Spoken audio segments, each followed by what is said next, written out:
So welcome everyone. I'm super excited to have you all join us for Kinetic, Node's quarterly product launch event. We have a very special guest today, Joe Harlan, the former vice chairman and CCO at Dow Chemical. He'll be joined by our CEO, Ali, and our chief product officer, Jeff, to talk about all things digital selling in our industry. So without further ado, I'll hand it over to our CEO, Ali, to get things started. Thanks. Hey, everyone. My name's Ali. Thank you so much for attending. I can see that folks are still trickling in. And based on the numbers, I think we've well more than doubled the number of attendees since last quarter. So it's a pretty cool signal that this is a hot topic in our industry, that digital is a hot topic in our industry. Let's go to the next slide. For those that may not be familiar with Node, we are the marketplace for ingredients, polymers, and chemistry. The concept of marketplaces have been around for a very long time. This business model has essentially changed every aspect of our consumer lives, from the way that we travel to the way that we shop, and everything in between. And now this model is coming with full force to the business world, and Node is leading the way in our industry. Marketplaces, from our perspective, is going to be the new way that suppliers and their customers engage online. It gives suppliers access to a lot of novel technology immediately and a lot more customer reach. And it gives suppliers' customers the convenience of a one-stop shop, a single website, node.com, in order to be able to find now well over 6,000 suppliers. Next. To repeat, we now have over 6,000 suppliers on our storefront, or that have storefronts on our platform. At this point, we add about 4 new suppliers every day. So it's safe to say that the model is starting to catch fire. Large suppliers, like some of the logos that you see here, medium-sized suppliers, and everyone in between is certainly finding a lot of value in what we're doing. As far as I know, no other platform in the history of our industry, can claim, these sort of growth numbers. So, all things digital, marketplaces, reaching new customers online, as we've seen, has become a very, very hot topic. One of the reasons next that so many suppliers have joined is because I think they're quite taken back by how ambitious our vision is, and they certainly want to be a part of it. Our goal here is to bring the entire buying journey into the digital age, not just the research part and not just the transactions part, but everything. Suppliers really like that we want to make the entire search, discovery, learn, request, communication, collaboration, commerce process all online, and just make it a lot easier for them to be able to interact with their customers and meet their needs. In today's session, we're going to spend most of the time talking about one particular part of this buying journey, which is where suppliers and buyers engage online. We call it communications. So, kind of imagine this. Your customer goes online. She's looking for a specific chemistry, or maybe browsing different functions, or maybe searching for all the particular raw materials that go into her application, and eventually finds something that looks really interesting and downloads a technical data sheet or requests a sample, all of which are things that I'm sure are happening on your websites. From our perspective, that is the precise moment that a supplier should reach out to the customer. That's the point where she becomes a lead. That's the moment it's a lead. So they've now requested something, and that's the moment a conversation should begin at the latest. I mean, that's really the latest point in which that conversation should begin. From our experience, most suppliers don't respond to that lead as they should. They don't follow up on maybe the sample requests or the document downloads as quickly as they should. And some, suppliers, don't really follow up on anything at all. I mean, they're not really tracking the leads and holding somebody accountable for pushing that lead through, the buying journey. And there's some challenges there. We all, I think, can agree that it's a huge missed opportunity, and even worse, it's not a fantastic customer experience. And so, with that, I wanted to bring somebody into this conversation that knows this process all too well and is quite passionate about it. His name is Joe Harlan. Go to the next one. Um, he's seen this from all sides. He was formerly at 3M, leading the consumer business, so certainly interacting with a lot of suppliers, and then most recently as the chief commercial officer at Dow. And so he's seen it all. Joe, you want to put yourself on video? Yes, I believe I thought I was there, but Maybe you have been the whole time. I just didn't see you. Okay. yeah, there we go. There we go. Good to see you, Joe. Likewise, Ali. Thanks for having me today. It was a great introduction. Yeah, of course. Anything on your intro that you want to add before we kind of talk about some of the topics I just brought up? No, I really look. I think we should get into it only because you did say I'm passionate. I am passionate about it because I've seen a lot of pitfalls and a lot of failure in this process for companies. And although we've had some success, and in my past lives, the pitfalls I think we should all share. The learning moments that we've all had to help this industry, because it's one that I think is going to change quite rapidly, as evidenced by your growth early on in your company's history here. And I think it's hopefully a big help for people to at least hear from some of our experiences. Cool. I agree. Look, if there's one thing, Joe, that I know all too well and that I've heard for the past 20 years of my career, it's that all companies, suppliers want organic, profitable sales growth above all else. Right. Everyone wants it, but I think few are really good at doing it. At least doing it consistently, like year on year. It's predictable. It's a machine. We're going to get 5% organic growth. From outside of this industry, the one tried and true way of consistently getting that organic growth is being really good at lead generation, lead management, whether you go into new geographies, new applications, or whatever. So I want to kind of talk about that point where a lead is generated, and on that moment that the sales rep should be following up with that potential customer. So you were at Dow, given the Dow brand, I assume you generated a lot of leads. I mean, lots of customers asked you for samples and pricing quotes and technical documents and such.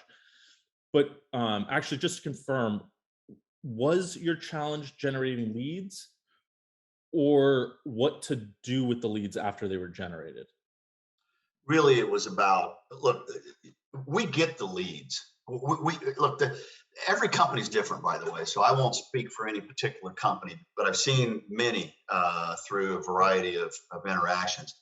Every company's different in how they go to market, and most of them will generate leads. But where companies are all alike, Ali, is they're facing the challenge of dealing with this legacy selling tactic, this muscle memory of how they went and go to market, and the digital selling experience that's a huge trend now.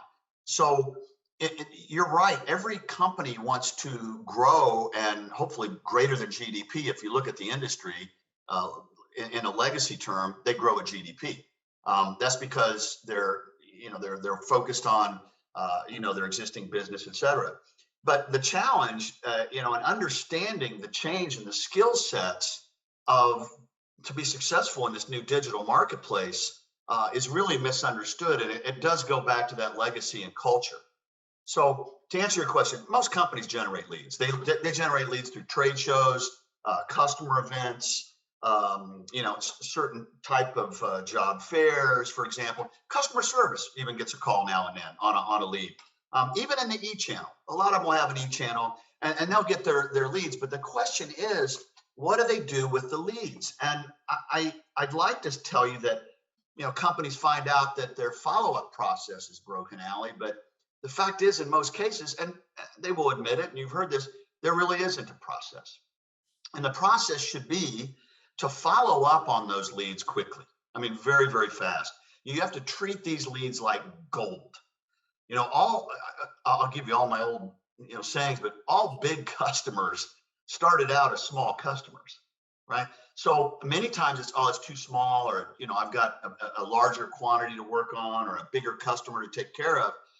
Look, you got to follow up fast and treat them as gold, and also follow that up with an efficient and robust sampling process. There's not a person on this call today that likes to wait.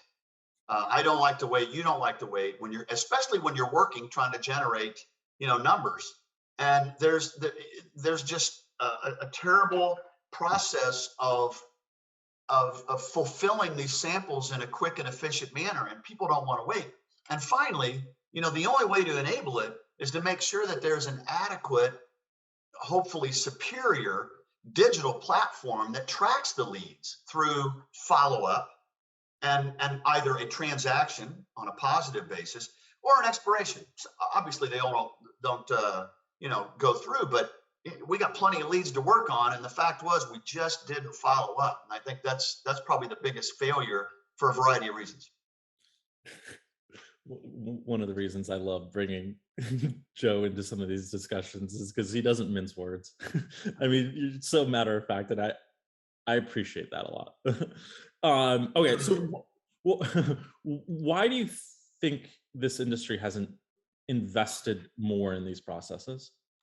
I think there's twofold, but if you just talk about lead management, what we were talking about, lead management, which is either creating new business through hopefully a technically differentiated product versus just a hardcore share shift on price, or new customers, developing new customers.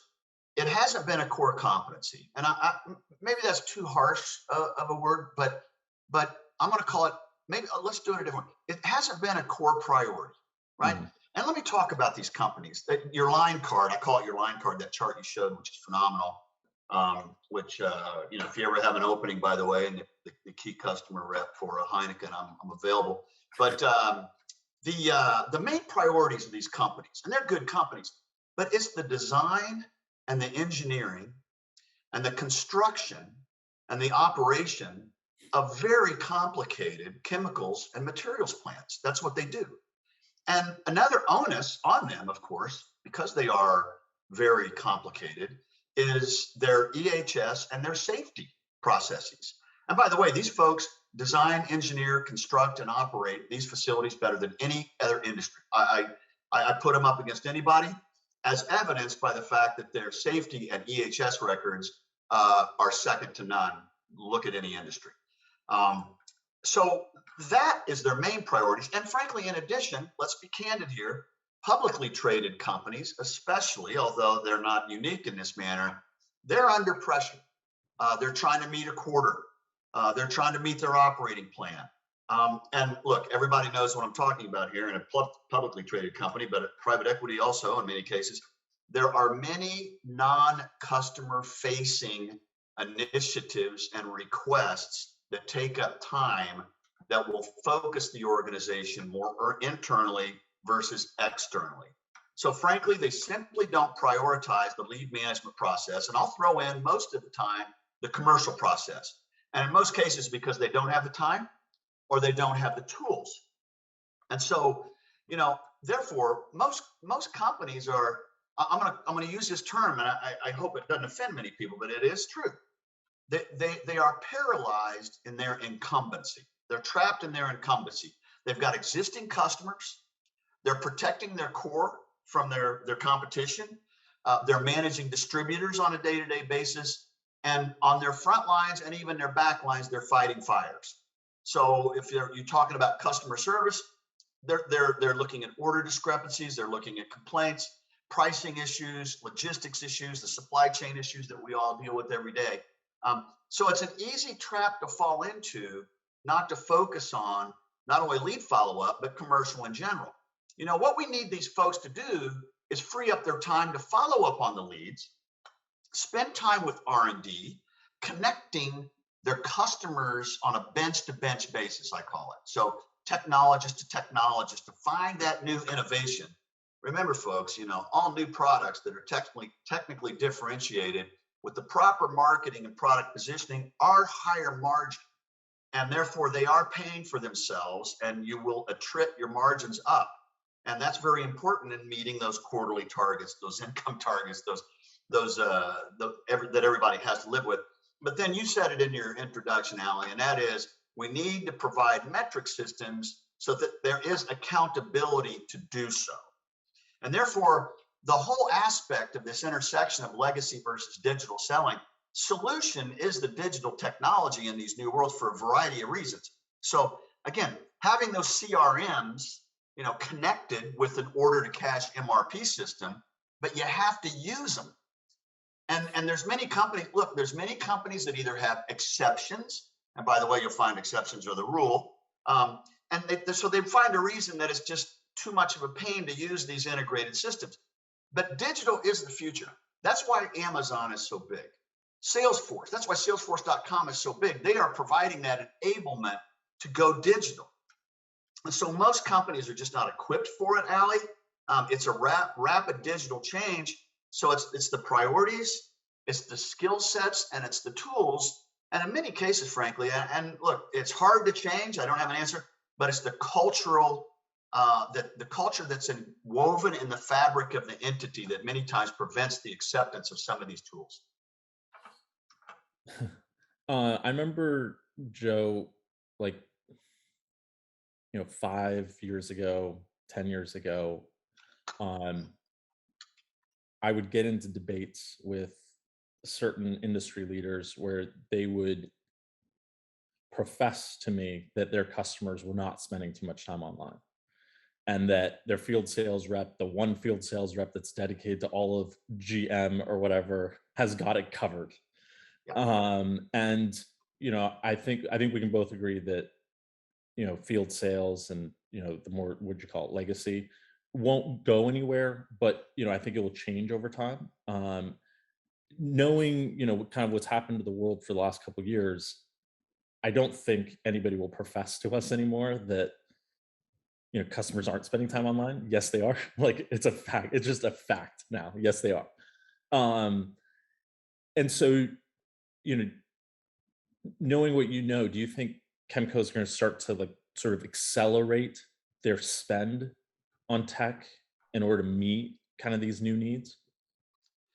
Yeah, I do, Ali. And the thing that we have to change is the legacy thinking of who the customer contact really is. If you're a commodity company or you're selling, if you're selling commodities, because there's not a company in the world doesn't say, well, we're more specialty now, and we're going specialty. If you're selling commodities, yeah, you're probably calling on a procurement professional in your customer's organization. What they don't see digitally and what they don't see in person is the PhD who is signing online, and she's looking for a new product application or a new chemical application that no one sees until she requests a data sheet that could be followed up with a sample request.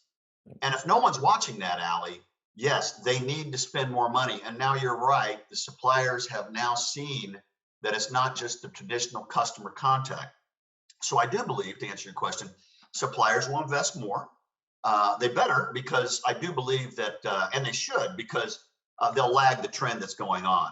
And again, though, it gets back to priorities, Ali. So, they got to change the priorities, and they've got to change themselves. Look, some companies will say, yeah, we get it, and we're going to build our own digital selling system. And, most of the time, they're going to waste a lot of money doing it because they won't understand how to do it. You can't do it in a vacuum. And frankly, again, the priorities of the entity and the culture of the entity will kill the initiative anyway, or it won't be used. They'll build it and they will not come, so to speak, right? There's some that know they can't, but they don't know where to go. And then there's some that just won't do anything and they'll fade away because the change will occur. I mean, it's like the electrification of vehicles. You know, people go, yeah, it's going to be a long time. It will come. It's just a matter of time. So hopefully, look, we've just come through a COVID epidemic that's obviously a very tragic situation. And, you know, hopefully something good will come out of this COVID for this particular industry. When COVID happened, sales people were grounded. They didn't go meet the customers face to face anymore. Customers closed their doors. You know, logistics dried up. You got the supply chain issues we're dealing with. Those companies that had digital sales tools will admit they suffered less. And those that didn't had some issues. So hopefully the COVID incident was a learning process for folks to get on the ball and start moving in this direction. Now, if, and I think it is, technology is the solution with this digital selling as the goal, then inside sales needs to be the enabler. And I touched on that earlier about the customer service, which I always called inside sales, but again, obviously they do very little of it. So if inside sales is the enabler of the technical platform, then digital has to be a holistic responsibility so that you touch that whoever that customer is in, you know, where's that touch point. So for example, when I used to talk the commercial force, most people think, oh yeah, it's sales and marketing. Well, okay, I'll throw in customer service, fine.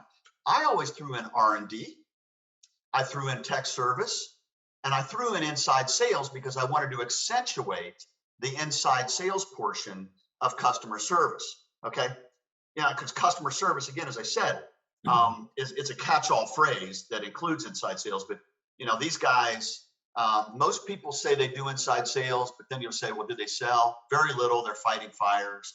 And I also used to say about this organization, which is just wonderful because they get to reap all the rewards of a company's poor service. They get the irate customer, right, on the phone. So inside sales, again, is the enabler of the digital selling. Yet most of the time, they field calls and fight fires, and they're having order issues, which is why it's important. So I think they will, but I think they got to realize that it's very, very important that inside sales are invested in. And also because they're the speed and they're the follow-up mechanism for all these customer leads, but they also do what every customer wants. They make the customer have a more pleasant sales experience. And we all know that the digital world is much more sticky than the face-to-face world. So if you find an inside salesperson that's doing business and is the enabler of the digital follow-ups on the leads, that's even more sticky. And that's what we all want, both as a customer, but also as a supplier. So it's a win-win. Awesome. People did come to see the software as well, so I've got to change gears in a second. But you brought up a topic that I think is hugely important in this industry, just as much as digital, which is inside sales. Love to get a quick perspective on why is it taking so long for most suppliers to really implement do customer segmentation, understand the needs of customers, and place them with the right type of selling model, including obviously inside sales. Well, again, I used to say it's one of life's mysteries on why they didn't do that. I mean, anything that generates more top line, somehow I can do something with it to get some of that to the bottom line. Field sales will always have an important. There's no question about it. That human to human touch. But every supplier should have an inside sales force with the goal of servicing customers online in an efficient and speedy manner. It's anything's a lead management, right? A technical data sheet, anything. Your first chart said it very, very well. And incentivize these folks. The caveat to your question's point is they need the tools and they need the capabilities to do so. So the digital platform is one aspect, but the caveat here is you got to activate it through staffing, and you have to activate it through streamlined processes. You know, every supplier, whether you're on this call or you're not on this call, is looking for lower cost to serve, right? They're looking for better lead management. They're looking for better lead follow-up. They're looking for better sample fulfillment. They're looking for higher growth, higher market share through speed and responsiveness. And so the answer to that is inside sales coordinated with the technical digital platforms that have to be linked to those streamlined processes. And I think, again, the people who get it, and there are several, have funded that inside sales and activated it through the digital platform and the investment in staffing. They will win. And I think just over time, Allie, they will see the need to do so. And I think if they're not pushed to do so through management who sees the trends, they're going to be pulled to do so because the competition is going to make it an imperative that they do so. We see a lot the same way. Okay, so look, we're going to run up against time, but don't go anywhere just because I want to bring you back after we take a look at some cool software that we're about to release. Great. Thank you. Let me introduce now someone on our team, Jeff.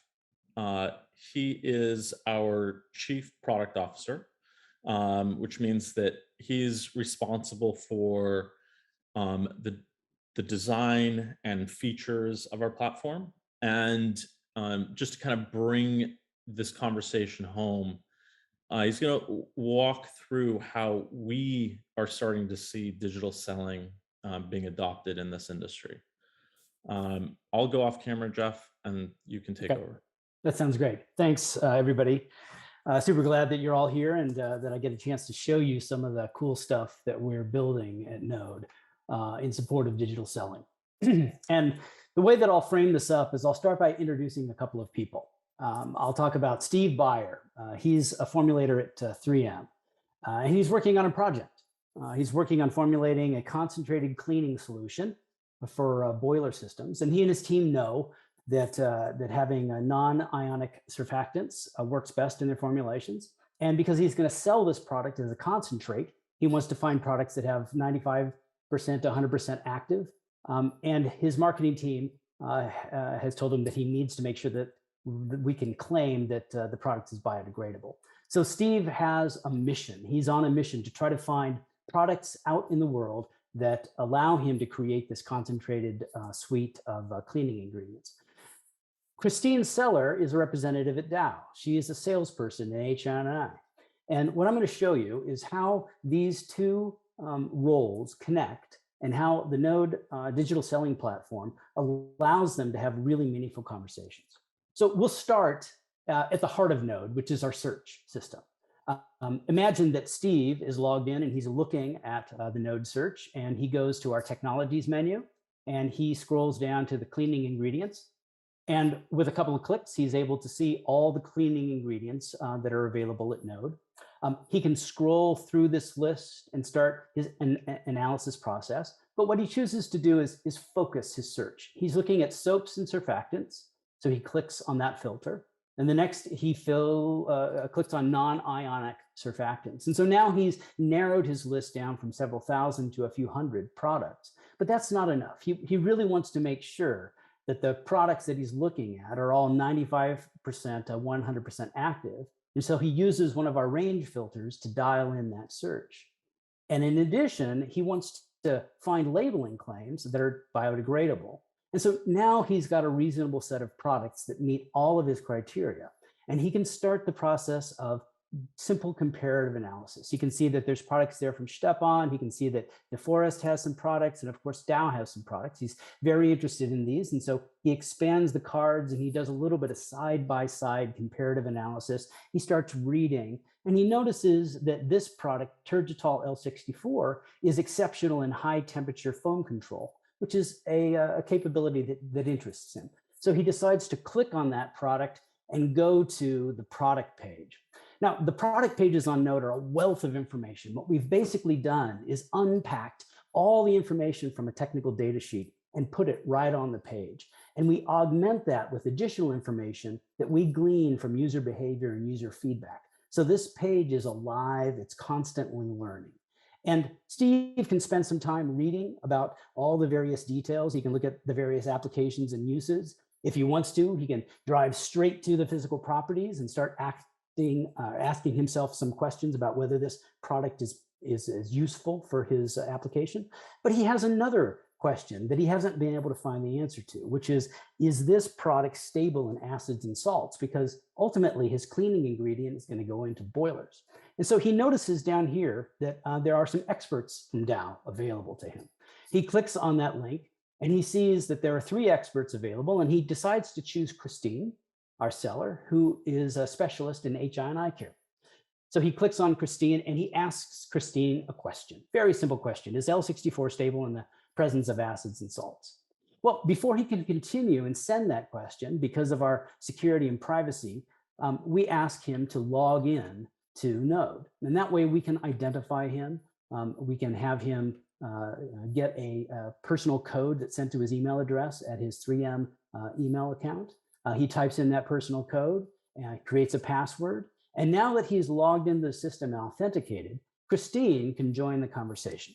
So what I'm going to do is I'm going to zoom in on this a little bit, and I'll show you the conversation as it unfolds. So Christine can greet Steve.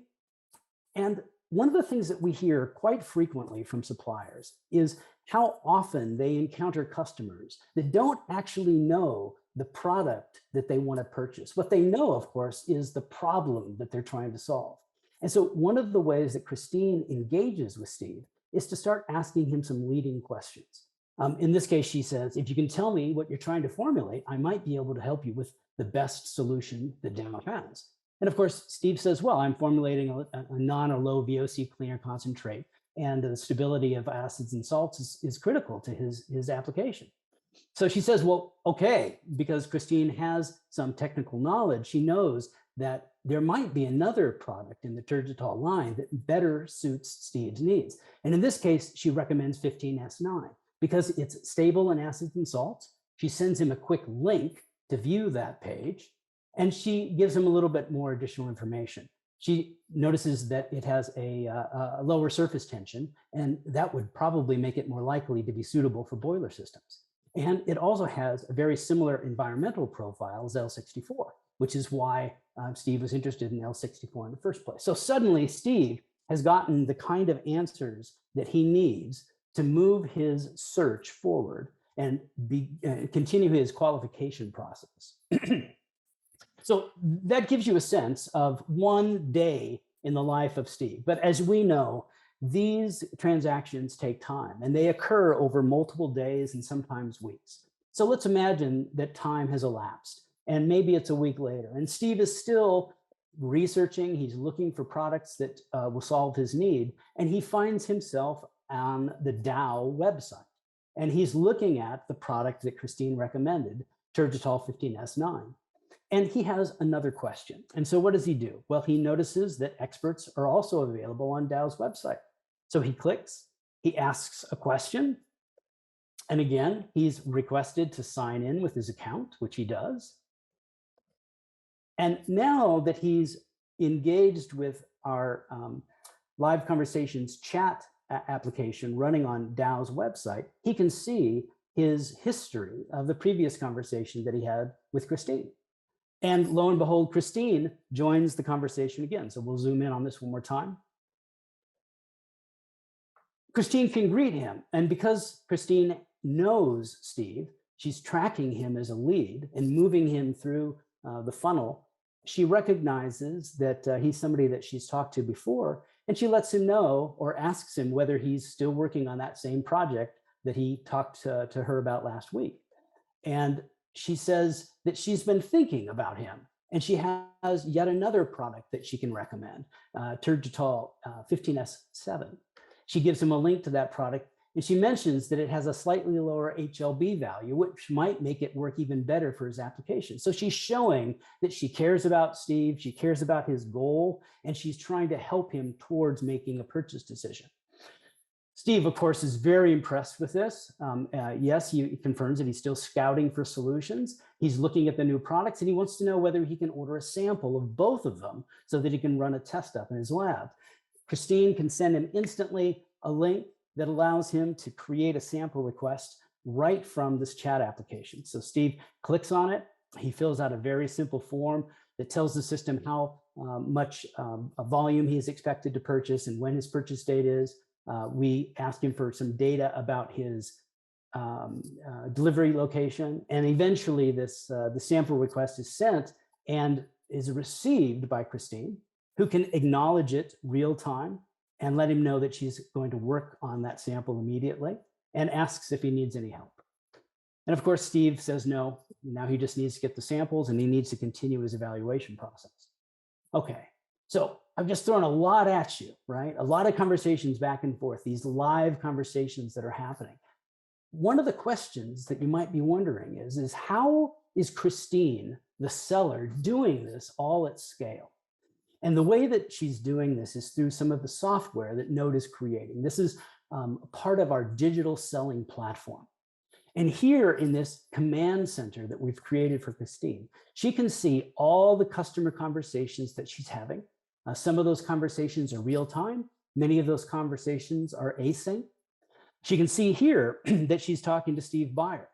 And when she clicks on Steve Byer and she has those back and forth conversations with him, sharing documents and information, she also has a view of Steve as a contact within her system. She can see his location, she can see the local time, his email address, all the information that Steve has agreed to share with her. She can also explore the leads that Steve is associated with. So in this case, she can see information about Steve. She can see that Steve is interested in Turgitol. She can see that he's working in the automotive and transportation space. She can see that he is a lead status of a marketing qualified lead. And she can also see his entire buying journey. So she knows how he's found his way to these product decisions. All of that is available to her right at the tip of her fingers. In addition to that, she can look at the account that Steve represents at large. So she can see that, of course, Steve represents 3M. She can see all the other leads that are active for 3M within the Node platform. And this gives her the kind of information that she needs to round out her understanding of Steve. So what does she decide to do? Well, what she wants is she wants to leave a note behind so that the next time Steve logs into the Node application, he sees a greeting from him. And she can do that in a bunch of different ways. She can click the engage button. She can schedule a next time engagement. She can send an in-app notification and have that notification appear. There's a number of different ways for her to engage with Steve. If she wanted to continue to engage with Steve real time, she can attach files, send any file that she has on her computer directly to Steve. She can send documents to Steve that might be of interest to him. She can send product links to Steve. All the product links for the Dow catalog are right here. She can also invite additional experts to have conversations with Steve if he asks a question that she can't answer. She can schedule a meeting with Steve and book the meeting right through the console. And if she really wants to, she can create an immersive Zoom-like experience real time and share her screen with Steve and answer any questions that she has. But in this case, what she decides to do is leave him a leave behind. So she creates an in-app notification. That notification basically says, hey, Steve, I hope you got those samples. Let me know if there's any questions that you have. And she sends that into the system. So when Steve next logs into his Node marketplace, or he goes to the Dow website, he's greeted with a personal message from Christine, acknowledging the previous conversations that he had and asking if she can help with something new, which of course closes the loop and continues to build this relationship between Christine and Steve as a buyer. That's a lot to take in. What I'm going to do is kind of paint the screen and come at it from a different perspective. Now, let's look at a different persona here for a moment. Let's talk about Bill Jones. Bill Jones is very early in his consideration process. He works for a company called CleanCon. And what he's done is he's found his way to the Node website and to the Dow storefront. Now, he doesn't often consider himself as a potential customer for Dow because he thinks of himself as being a little bit too small. He's looking at the site. He's evaluating products. He's looking at Versene as a potential chelating agent. What does Christine see while all this is happening? Well, if we switched to the command center, What Christine sees is she doesn't know who Bill is yet because he hasn't identified himself, but she sees that an anonymous user is spending 20 minutes on the Versine page. She can click on that anonymous user and we'll surface some basic information about that anonymous user. We'll recognize where their location is. She can see the lead that has been created for this anonymous user. She can get a little bit of additional information and see that anonymous user's buying journey. She can also look at the account that this anonymous user has created. Based on some of the magic that we do with data in the back end, we're able to triangulate and understand that this anonymous user represents CleanCo. So she can see that he's in Nashville. She can read about CleanCo and get a sense of the size and scale. And she decides that this is a company that she wants to engage with. So what she does is she can send Bill an eye catcher and basically just notify Bill. The way that I think about it is tapping Bill on the virtual shoulder, like you would experience in any kind of a store, where a salesperson is asking whether they can help you. She can send that note into the system. And then when Bill, as he's looking and researching and reversing, he notices that a representative from Dow is online and ready to help him. Wow, that is the kind of service that he didn't expect to get from Dow based on the size of his own company. So he's pretty impressed with that. He clicks and he's able to then begin a conversation with Christine, which eventually she can nurture to closure. Let me tell you one more story. So again, one of the questions that you may be answering or asking yourself is, how can a seller do all of this at scale? Here's another great example of what Christine can manage from this command center. We'll take Sally Adams. She works at HP, and Christine notices that Sally's waiting for a response, and she's been waiting for about a minute. She clicks on Sally and notices that Sally has a fairly large order in her cart, but she's stuck because she's asking some questions about the product before she places and finishes the order. So Christine decides to join the conversation and help unblock Sally so that she can get her to get the questions answers that she needs and eventually to finish placing the order. She lets Sally know that while she's not an expert that can answer that particular question, she can bring one in. And so she brings in one of her product experts, Ted. She lets Ted know that this customer has a question around Triton, around temperature control. She invites Ted to the chat. Ted can then read the chat conversation. He can get familiar with what Sally is asking, and he can answer Sally's question right then and there, which unblocks Sally and allows her to finish her transaction and close out. Okay, so that is just a taste of the Node digital selling platform. It gives you a sense, I hope, about how integrated and intimate these relationships can be created through digital technology. And I'll hand the baton back over to Alec. That was pretty spectacular. If there's one takeaway for me, it's that a lot of the rich interactions that have historically always happened in person can also happen online. And as we're building all of these features, I think it's going to be quite an immersive experience where customers are going to really maybe even prefer this. Joe, is Joe still there? Joe, you still there? Yes. Yes, cool. I'm here. Would love to get your quick take on some of the stuff you just saw. Well, what hit me was, no matter why you're watching today, everybody in the audience, whether if you're a supplier, I'm blown away, as always I am, on the just quick productivity versus an analog process of compiling the information, of looking at all this data, finding out who's who, where they're at. I think the scale that it immediately provides, and it's all technology and it's all the platform that you're providing. So, if you're a supplier, of course, selfishly, it's productivity, it's higher sales, it's lower costs, it's higher profits.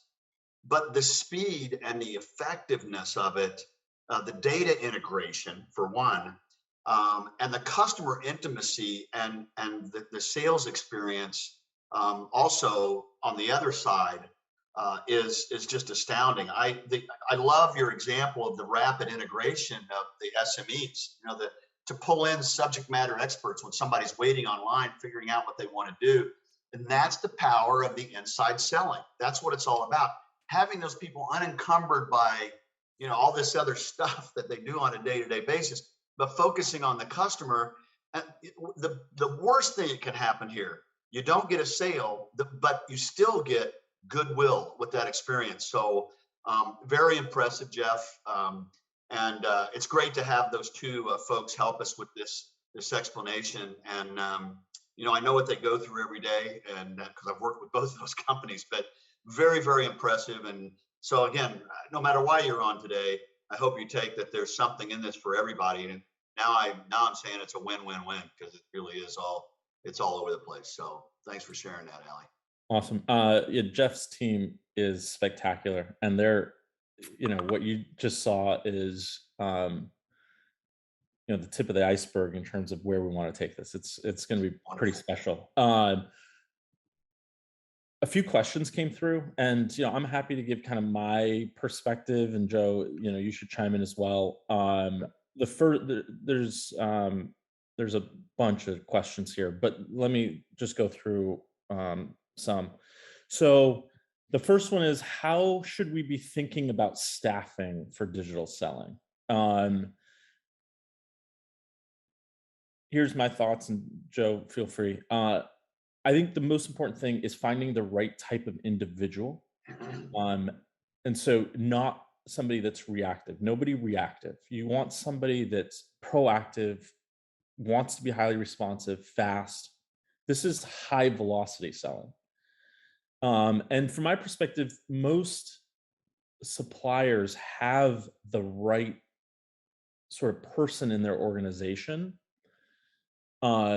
And it's just about, how do you coach them to think this way and work at this pace? I mean, we've certainly created, some playbooks and done a bunch of coaching for those suppliers, inside sales folks. But I think it starts with finding the right personality to think differently. What do you think, Joe? I think you're dead on, but I also will tell you that those people exist in the organization. I had this one customer service rep, and I always went to lunch with the whole customer service organization on a quarterly basis, because I felt their pain, in many cases. And she said, yeah, every morning I go in and I look in the mirror and I go, I know I can do it. I know I can do it. I know I can do it. They're there.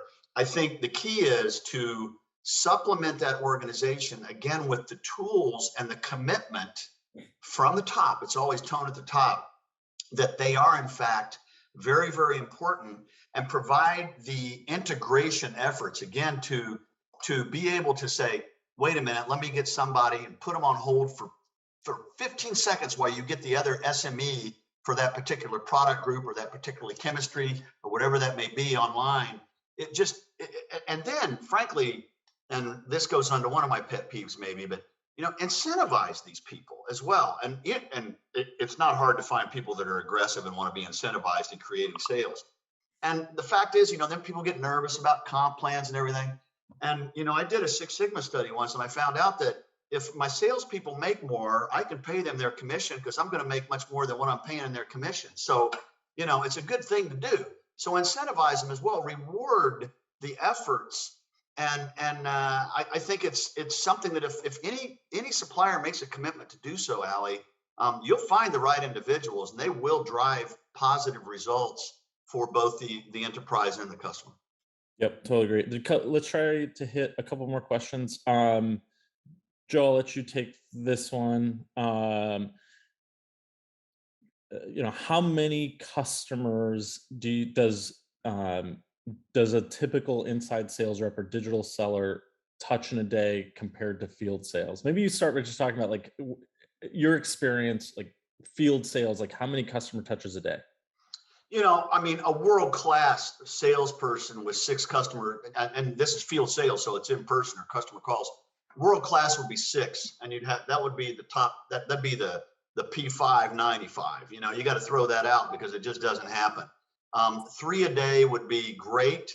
The fact remains really you're down to 2 because of all the travel involved, all the schedules, and frankly, for the most part, sales forces are organized around either key accounts, which tend to be large, or they're specialized in markets where they're working on things that are much more in the future, right? On some new product programs, and obviously the number of customers that you could touch in this digital space here on a daily basis is just how fast you can move. I mean, you can see that the boundaries are endless. Just one comment on that. I mean, one of my favorite stories was a customer that they didn't have any coverage in Southeast Asia. They couldn't afford it. They put 2 agents in there, so not even employees, just agents. They get this platform and they're off and running. So all they needed to do now was work on logistics and fulfillment because they had the coverage that they needed through this digital platform. So it saves you staffing as well. You don't necessarily need it. If they are linked in with your subject matter experts, you can pretty much cover the globe with very little cost. Totally. And then, from a digital selling, inside selling perspective, I would say, based on just the activity that we see on the platform, I mean, a supplier's inside salesperson through Node is probably touching, 30 customers a day, something like that. And like you mentioned earlier, Joe, it's one of those things where like you're interacting with that customer when they want to be interacted with, right? Because like they're mentally open to like having the conversation with you because they came into your store. It's like you came here. And so I want to have the conversation with you. What I noticed so much in field when I witnessed field selling is that they barged into these offices and like it wasn't the right time. You know what I mean? Like it was like on the salesperson's time rather than like when the customer wanted to have the interaction. A very good point. Again, that comes down to the legacy way of selling. And the fact is that internally, these poor folks are busy with priorities that at that particular time may not mean meeting with a salesperson. Yeah, totally. A couple other quick hitters that I can take real quick. One of them is how many suppliers are using these features today? We've got hundreds are using these features. Kind of a random question, but I think it's a good one. Do you ever think that e-commerce will be fully touchless? I know that touchless transactions, I'm sure, Joe, you've heard that term a lot. Everybody wants touchless transactions. I don't think it'll entirely ever be that way. I think you always need somebody to support because customer wants to negotiate, they want to change their order. I mean, things always happen during like the order fulfillment process. So you certainly want somebody to talk to. But we're actually working on some features that it's related to our commerce platform that I think will get suppliers a little bit closer to touchless. On that note, next time we get together, we're going to talk about a different topic, which is the last step in the customer journey. Not the last step, but like, near the end of the customer journey, which is, placing the order. And what does that look like online? And how do suppliers sort of manage orders online in this new marketplace? We're constantly designing and building new features around here. And I think the next version of e-commerce is going to be pretty special. And I can't wait to, show it off to everybody here. Joe, any final comments before we sign off? No, just Ali, again, it's a pleasure to have the time to talk about this. Your team is fantastic. They're great.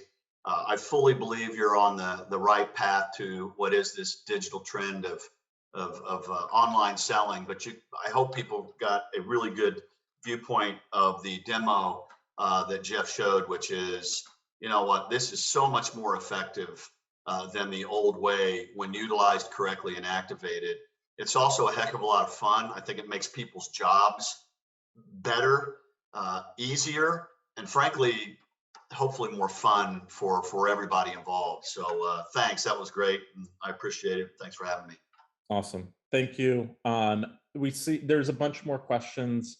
Sorry that we didn't get a chance to answer them all. I do see a bunch of questions related to whether we integrate with other applications, and the answer is yes, yes, yes. We'll answer the other questions that came through email. Thank you everyone for the time. This has been great. I enjoy always listening to you, Joe. We will see everyone next quarter. Very good. Kinetic 3. Thanks so much, everyone. Have a good one. Thank you. Thank you very much.